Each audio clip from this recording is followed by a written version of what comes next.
Alright, ladies and gentlemen, welcome back to the channel. Today we're going to be talking about the Green Bay Packers. You win and you're in. The NFL sets it up perfectly. Sunday Night Football. I'm sorry, Lions fans. I know it's kind of unfortunate for you guys, but I mean, the NFL, it's hard to pass up an opportunity like that. This is just going to be a great football game, and I'm hoping Seattle loses that game, so it genuinely is for both teams. Win and you're in. Now, in today's video, I want to continue talking about some pieces who are going to be valuable, hopefully, for a playoff run, but specifically for this upcoming game against Detroit. Now, I've mentioned it time and time again. The Green Bay Packers, in the last 2 weeks, have had 4 takeaways in each of those games. So they have a total of 8 takeaways, and they are making moves. They're making plays. These guys are just doing what needs to be done. The offense is keeping the defense off the field. The defense is keeping the opposing offense guessing. It's beautiful. And Kenny Clark has been a huge reason why. And we have a tweet here from Zach Cruz who paints the picture perfectly. That's a little nice alliteration there. In weeks 1 through 4, where Green Bay was 3-1, Kenny Clark had 7 stops and he had 4.7 pressures per game. Right? So weeks 5 through 12, when Green Bay went 1-7 and it was miserable, he only had 2 pressures per game. Had a combined 5 stops in 8 games. The last 4 weeks, Kenny Clark has 13 pressures, which equates to over 3 pressures per game and a total of 5 stops. He's been a difference maker, and we saw that forced fumble against Kirk Cousins, and it wasn't, it was early in the second half, and it wasn't like Minnesota was, they're coming off not too long ago that crazy win streak, or not win streak, they are coming off crazy win streak, but the biggest comeback in NFL history. They were just a couple weeks removed of that. So it was like, all right, Packers, all we got to do is keep our foot on the gas. Now, before we get any further in this video, if you guys enjoy it, I post daily NFL content. I've been posting daily Packers videos, so be sure to hit that like button, hit that sub button. Packers fans, if we could get this video to 100 likes, that would be absolutely awesome. Trying to get these videos out to more Packers fans so we can enjoy, hopefully, this awesome playoff run. Now, defense. Takeaways. As I was saying, Kenny Clark.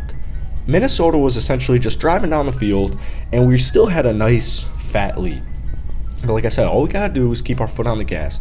They get into the red zone, or right outside of the red zone, and Kenny Clark just simply, he doesn't even go for the sack, he just simply bats the ball down from Kirk Cousins, makes the play, and the Packers have the football.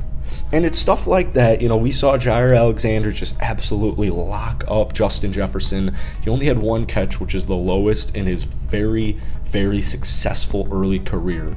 We have guys like Adrian Amos, Darnell Savage. I think every Packer fan felt so good about Darnell Savage in that last game. Jarran Reed is doing a phenomenal job. Kenny Clark, phenomenal job. Rasul Douglas, 4 picks on the season. Jaire, 5 picks on the season.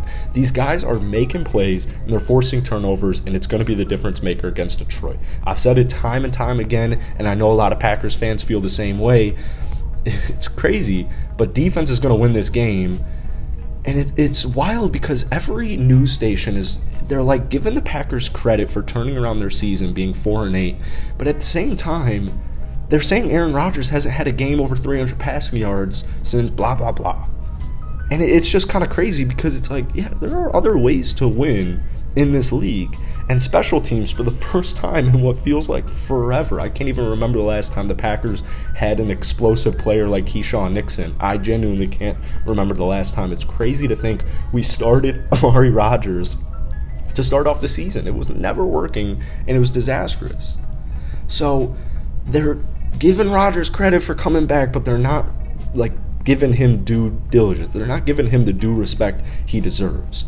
Now, speaking of defense, the Detroit Lions, they've been improving defensively. They've won 7 of their last 8 football games, but Jared Goff has not thrown a pick in over 8 games, or 8 games exactly. The last time was against the Green Bay Packers, which was just such an unfortunate loss for us. Kind of started the whole,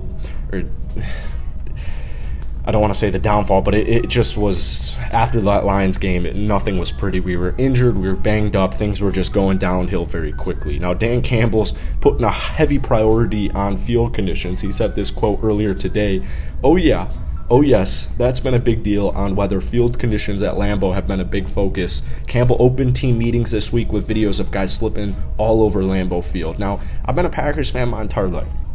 I've watched pretty much every Packers game since like 4 or 5. I know Lambeau Field, the frozen tundra, I know it's a big deal, but I've never really seen it be this big of a deal. Like, Vikings players were complaining about this after the game all week. They've been complaining about it all week, and it makes no sense to me because it's like, we play you twice a year. You come to Lambeau Field every single year, and this has never, to my knowledge, been this huge issue. You know, the NFL or the Vikings want like the NFL to investigate it. It's like it goes both ways. So I'm hoping that, I guess, Detroit's slipping all over the field again, just like Minnesota, but I don't know. I don't view it as that crazy because, like I said, it affects Green Bay. We do have the advantage of playing here for half of our season, but to me, the difference maker are those turnovers. It's just the little errors, like you saw with Minnesota.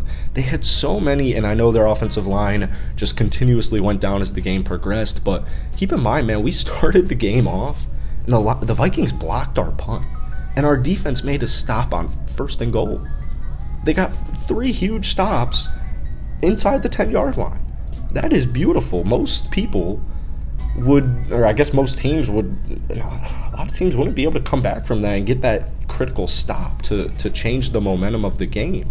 And obviously, Keyshawn Nixon very shortly ran it back for, 105 yards, which was crazy, but that's the difference to me. Green Bay has not been having many mistakes, and neither have the Detroit Lions. They are the best in the league with turnovers. They don't give up turnovers. Like I said, Jared Goff doesn't throw interceptions right now. So we got to force turnovers.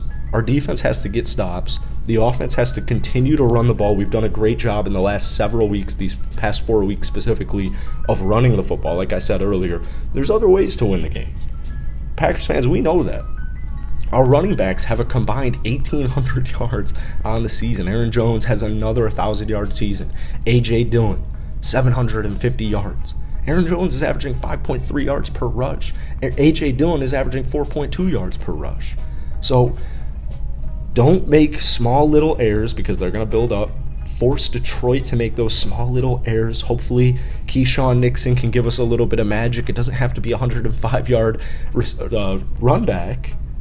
He was due for that, but, I mean, he has just been explosive.